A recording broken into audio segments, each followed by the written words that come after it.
이번 안내서는 한 감옥에서 일어난 일로 시작합니다.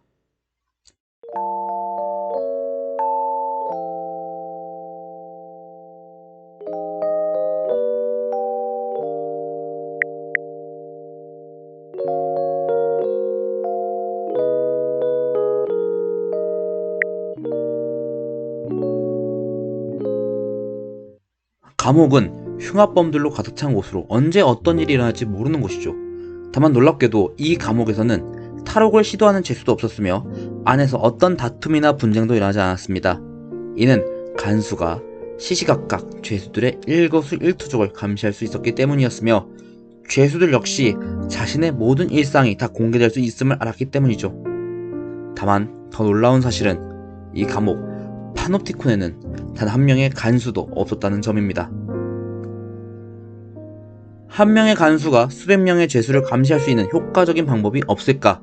라는 생각에서 18세기 벤담이 제안한 원형 감옥 파놉티콘은 중앙의 높은 탑을 죄수들이 사는 공간이 동그랗게 감싸고 있는 모양입니다. 그리고 중앙 탑에서 간수는 죄수들의 모습을 모두 볼 수 있었으며 반대로 죄수들은 자신의 공간에서 햇빛을 위한 창을 제외한 나머지 한 개의 창을 통해 내부는 어둡지만 간수들이 자신을 지켜보고 있을 탑을 바라볼 수 있었습니다. 이는 실제로 간수가 없더라도 간수가 자신을 언제 어떻게 들여볼지 모르기에 오히려 간수의 시선을 죄수 스스로 만들어 느끼게 했죠. 다만 벤담 자신이 직접 이 감옥을 운영하고자 정부의 20년간 노력을 쏟았음에도 이 감옥은 그가 살던 영국에서는 실현되지 못했고 실제로 미국에서는 이와 같은 감옥을 운영했으나 오히려 죄수들이 중앙 감시탑에 있는 간수들에게 야유를 보내는 등 벤담의 생각만치 효과는 좋지 않았습니다. 여기까지 들으면 벤담 마치 범죄자 인권을 무시한 사람처럼 느낄지 모르겠습니다. 하지만 그는 오히려 최대 다수의 최대 행복이라는 공리주의를 내세운 사람으로서 사회 다수의 행복과 안녕을 위해 죄수들을 영원한 고독 상태로 격리시키고자 했던 것이고 또한 그가 설비한 파놉티콘은 복지 측면에서는 오히려 당시 다른 감옥보다 좋았다고 하네요. 실제로 그가 꿈꾼 것은 범죄자의 복지를 증진시키면서도 효율적인 관리를 생각했던 것이죠. 그리고 벤담의 아이디어는 효율적인 관리 면에서 공장에서 사용됩니다. 아니, 오히려 벤담이 그 사용처를 보고 파놉티콘을 생각해냈으니 감옥에서 공장을 확장된 것이 아니라 공장에서 감옥으로 넘어왔다고 하는 것이 정확한 표현이겠네요. 당시 공장들에서는 규칙과 규율을 중시하며 노동자들은 하나의 커다란 기계를 이루고 있었습니다. 그들은 효율적인 경영을 위해 숙련된 노동에 필요한 업무를 단순 노동들의 조합으로 분해했으며 그들의 하루 업무량과 목표량을 비교하여 보너스로서 그들의 일거수일투족은 지배되었고 또 매일 업무량을 확인하는 공장의 사무실로부터 감시되었죠.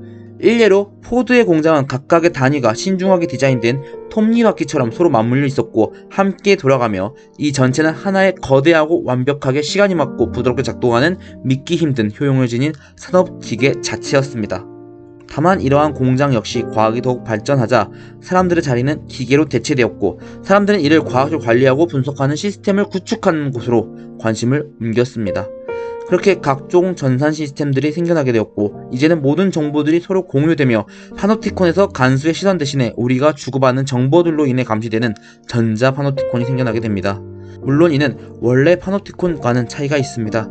우리는 우리의 편의를 위해 우리의 정보를 오히려 주기도 하죠.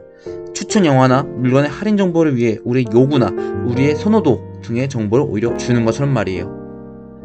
그래서 오히려 감시를 당하는 사람이 감시에 필요한 정보를 제공하는 슈퍼 파놉티콘, 소수의 권력자가 감시를 하는 것이 아니라 다수로부터 오히려 감시를 당하는 시놉티콘 등의 용어가 생겨났고 또 연구가 꾸준히 되고 있습니다.